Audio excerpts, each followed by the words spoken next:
All right. Hello, everyone. I'm Brian Trauschel, co-founder of Ambition, and I'm joined today by another awesome guest on our Sales Operator Series, Nick Masters, co-founder at Vector. Nick, what's up, man? What's up, Brian? How you doing, man? I'm doing well. I'm excited to connect and speak. We were connected through a friend.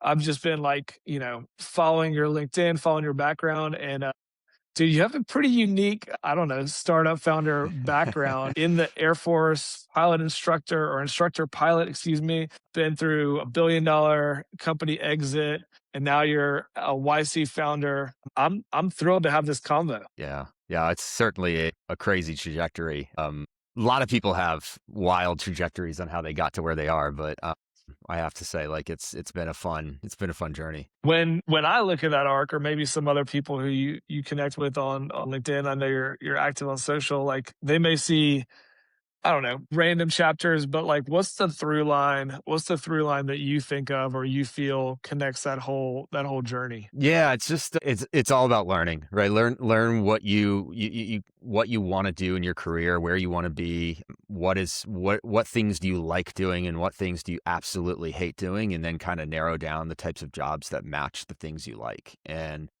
for me, getting out of the military, using my MBA and figuring out how I can have a little bit more control in my career, those were the things I was looking for. And so I was able to go to big company at GE Aviation, learn how to navigate big business, learn how to identify sales, work with customers, and work in the commercial space, and then realized that I wanted to be in a much smaller atmosphere and work at a company that was able to move much quicker. And so that kind of led me into the tech world, which I had an opportunity to leave kind of GE Aviation, which was a natural transition from the Air Force, which was a great move, but I was ready to make a big swing and went to Box, which was an outstanding journey, and spent about 3.5 years there. Yeah. I mean, that was, I feel like at the time, a legendary sales organization, specifically the way they built that. And I know they pulled a lot of folks from Salesforce. Did you pick up on, going from GE, which to me seemed like a really big,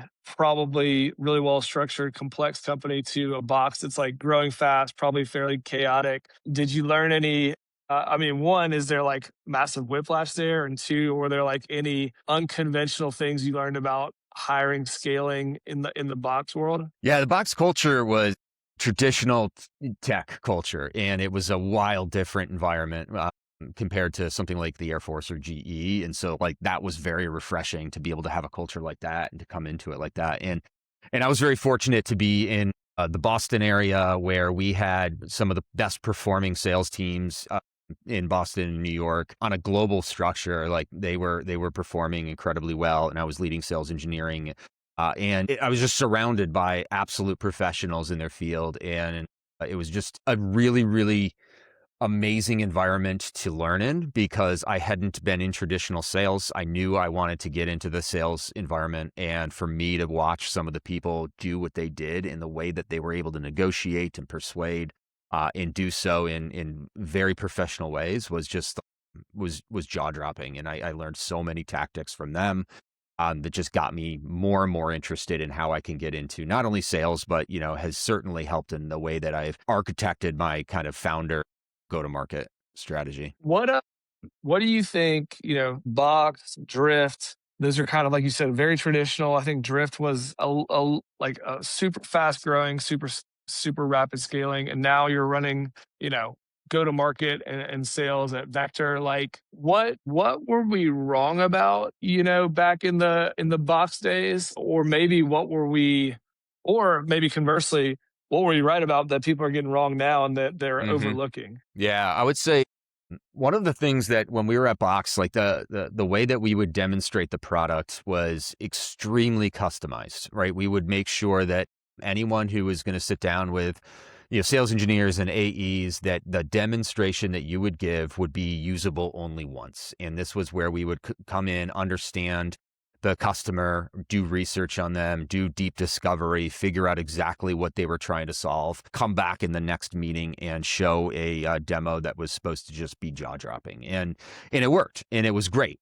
But the world has changed so much in the last like 10 years, right? And so when you start to talk with a customer and you start to talk with anyone, our attention spans have diminished and we want results immediately, right? That instant gratification, whether you're swiping through videos or whether you are just trying to figure out what the next best thing to buy for your company to completely change the solution that you're looking for. And so, of course, when you go into that first call, the expectation from the buyer is that you're going to get a full demo. You're going to see the product. It's going to Yeah. click and you're going to get that aha moment. Gone are the days where you can come in for 30 or 40 minutes, sit down with a prospect and just go through a gauntlet of questions and have them walk away with nothing. And so there's a whole level of new preparation that has to happen when you sit down with the prospect on that first call. And you got to show up prepared. You got to know your ICP. It's got to be tight, and you got to make sure that you come in with some level of, creative liberty to say, I know that the majority of the people who have your title fall into this category. You have this problem. And if I'm wrong, I'm wrong, but at least I can come in with at least a thesis that's going to get me down the right path. There's a few things you said right there, Nick, that I've kind of been like, I don't know, on one end, like I feel like the old guy who's just bitching about the way things were, but Yeah. the discovery process and how we used to qualify, and like we got, I don't know, we kind of calcified on like, okay, you've got to run through this qualification process on the first call. You've got like the qualification is actually like built on like which fields in Salesforce you need to fill in. like Yeah. and like everyone got super lazy about that feels like shit to a person on the other end of the call. It's like they're filling out a Yeah. form with a person asking them these questions, and then you don't have that. I've heard people describe it as kind of like the Disney World moment where like you're like, oh, like it's like you see the castle and it's like this Yeah. you know awe-inspiring moment, like you said, like you got to show them something pretty quickly to have them be captivated. And yeah, there's this whole series of I don't know, sales orgs and sales process built around like disqual, have them like give us all this information so we can put it in Salesforce. And it's like not only does the seller become very lazy and kind of robotic, which Yeah. is, we get into the AI portion of that, but also it's like the prospect's getting nothing in that experience. They're just like, oh, No. I'm here filling out a form for you. Like, I mean, that's kind of like do you agree with that? Oh, absolutely. If you've done enterprise sales in any way, shape, or form, and you've ever had to go through an RFP, it's the most archaic and pretty terrible process. And usually the questions are supposed to be yes and no, and the answers are always it depends. And so Yeah. it's just like it's like that process, but a little bit more personable. And so great sales reps, or actually, let me step back. Good sales reps are asking questions for a reason. Great sales reps can weave the questions into a conversation so it feels a little less like an interrogation. And so if you're able to do the give to get that we learn about in sales, where you're giving some information to a prospect, you're giving them something that they can take back and bring internally and articulate very, very easily.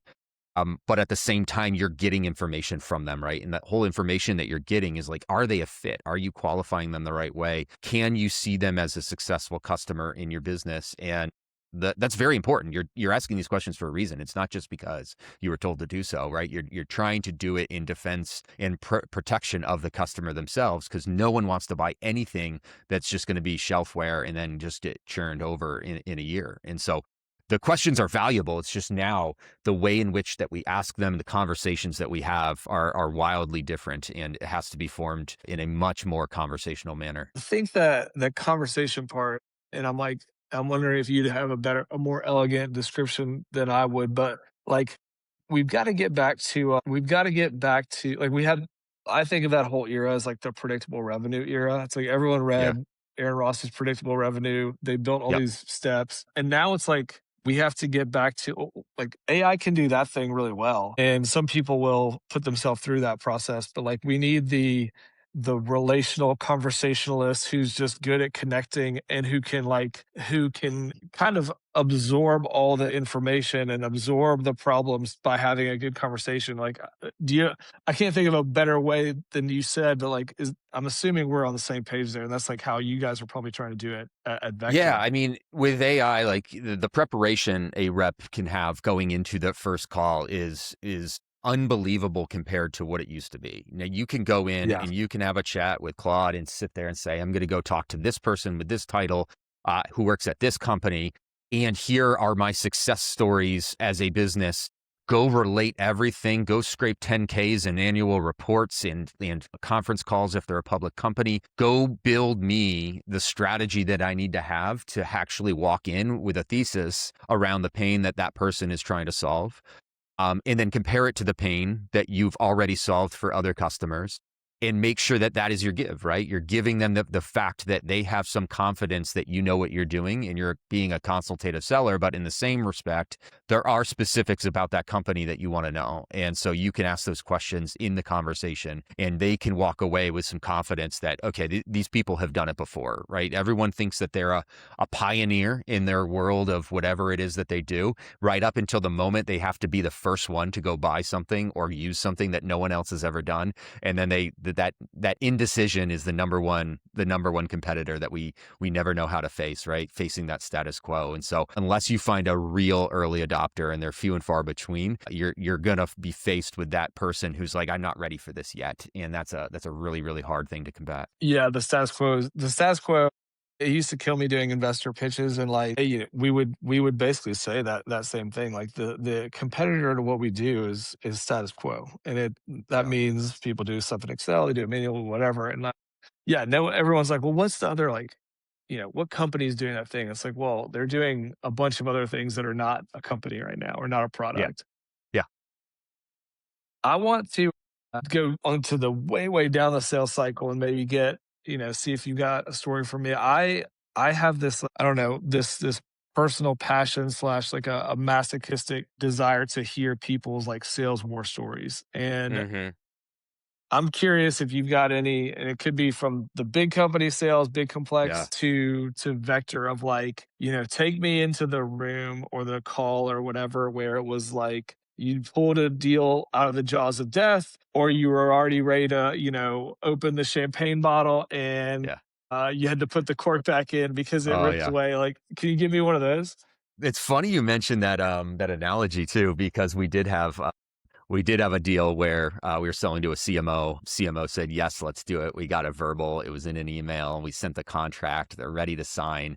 And literally the next day, he's like, actually, I was premature on this. We can't pull the trigger. I just found out by finance that we don't have the budget. And this was one of our first deals, right? This was just myself and my Oh, co-founder. We didn't have any employees.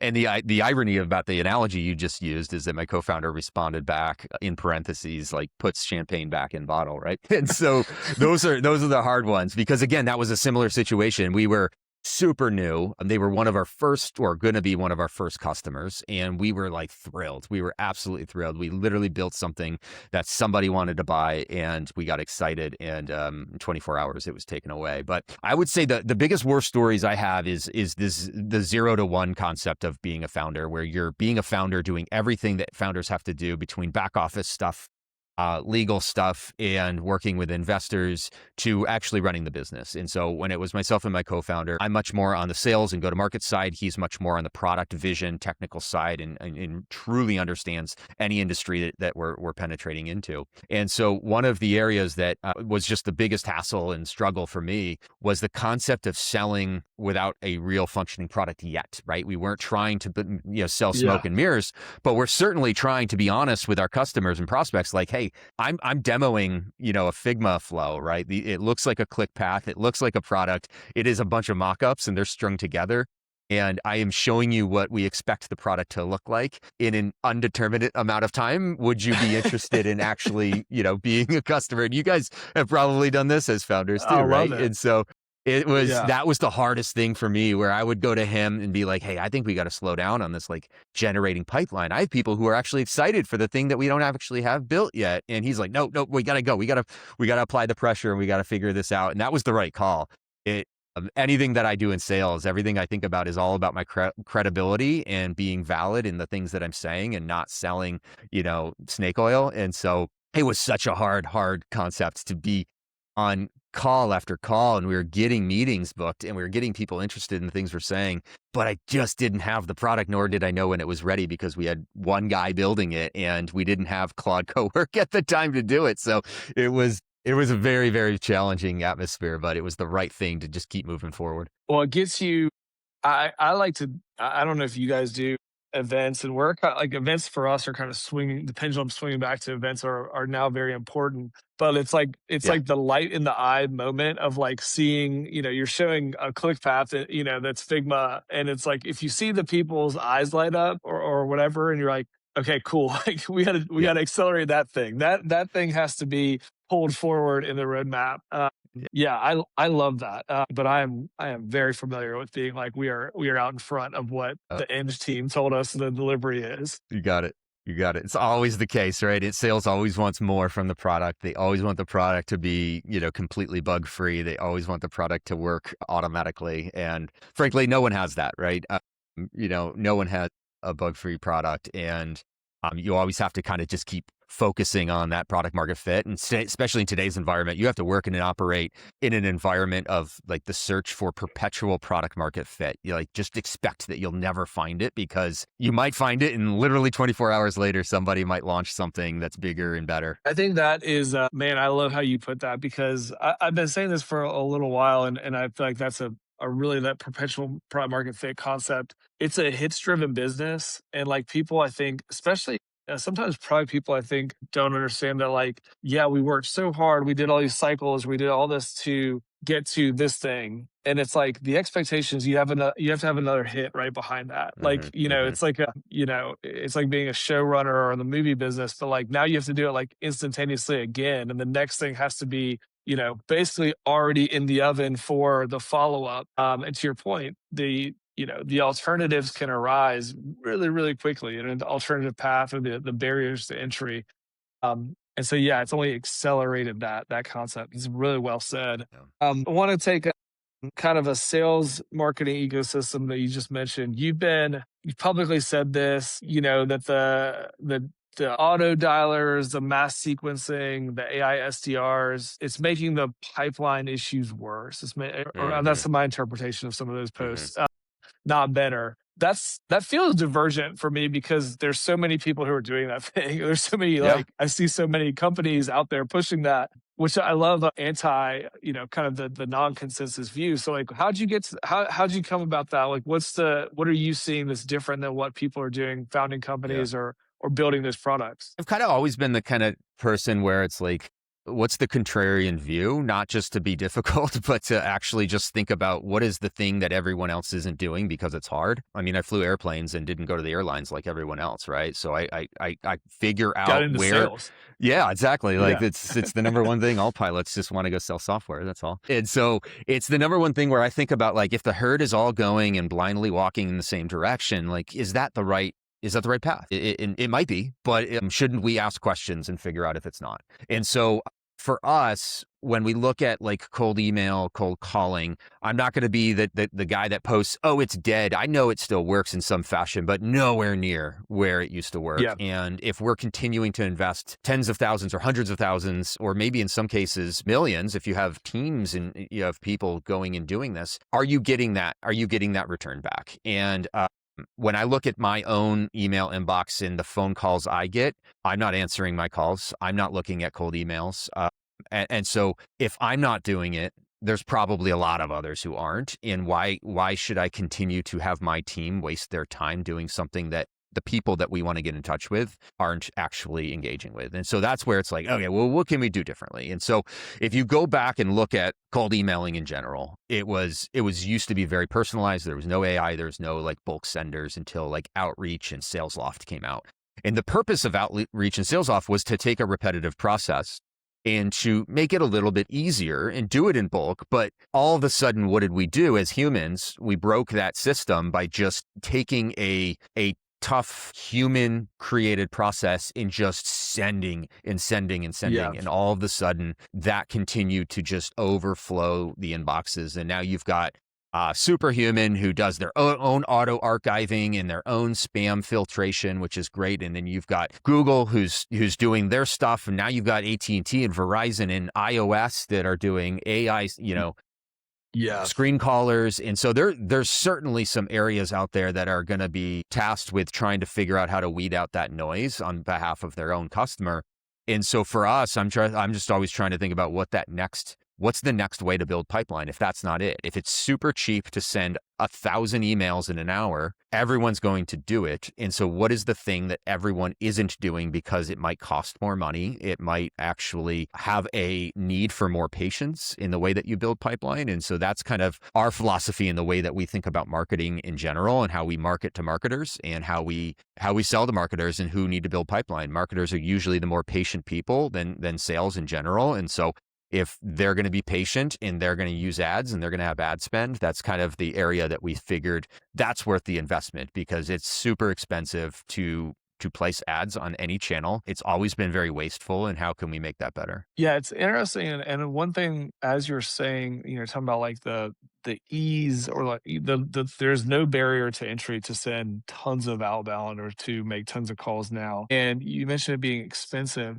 It's also now in like there's just a low trust. Like, and Mhm. I like, you think about like someone used to I don't know, send you an email, to your point, and it was written by a person. They had specifically wanted to email you, Nick. And like, so at least there was some like level, even if you didn't know them, it was totally cold. It Yep. was like, okay, this person did some level of looking into me, figuring out who I am, I'm the founder of this Sure. company, blah, blah, blah.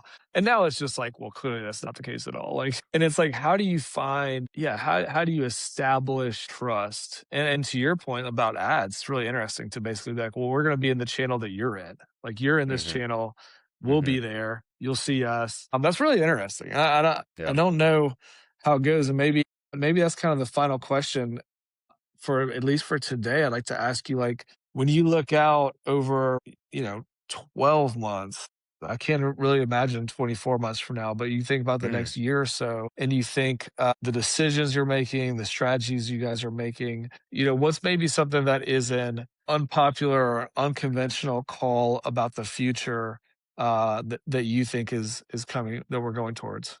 I would just say, maybe it's not unpopular, maybe it's just maybe well known. Is just we got to continue to understand that the level of effort that people want to put into software, into any tool, is going to be less and less as we continue to go. The solution and the product that you build has got to be so intuitive. It's got to be so easy to be able to pick up and use, whether that is a PLG motion or not, if you can support that with your business. But it's got to be something that is able to make that first impression that becomes a no-brainer, and be like, this is exactly the type of thing I was looking for. This is exactly what I need to solve. And with that comes with unbelievably succinct go-to-market. You have to be very clear in what you're trying to do and what you're solving for and for whom. And we live in a world where you get so much out of these new AI tools that are out, and everyone uses them. The word of mouth is outrageous. We've never seen anything like it before. And if you have a solution that is going to take 6 months to turn on this big platform and implement it, you're dead. It's not going to work. It needs to be so easy to turn on, integrate into the tools that you need. And then whether that's an interface, or whether that's an MCP, or whether that's some other way of actually interacting with your solution, it's completely different now. And I would say that you just got to make sure everything you do is around product and who needs it and why you're building it that way, not just because you want to, but because you know the market wants it that way. I think it's a phenomenal. I agree with you 100%. I think the ease of entry to your service, product, whatever, the relationship with your company, all of that stuff is like you said, is it's a huge differentiator. Nick, I couldn't have said it better. That was awesome. For the folks watching this who have not run across you yet, where can people find you out there on the internet? Yeah. LinkedIn usually is where I'm at. For me personally, obviously Vector.co for anyone who's interested in what we're doing. And obviously, feel free to email me with questions, thoughts. If you want to just brainstorm on sales, marketing, go to market, what we're doing, and how we're doing it. We have an amazing team. So, nick@vector.co is always a great way to reach me. Amazing. Well, thank you so much for joining us on the Sales Operator Series. This was fantastic to connect. I Love it. hope we do it again and have a great one. Yes, sir. Thanks, Brian. Thanks, Nick.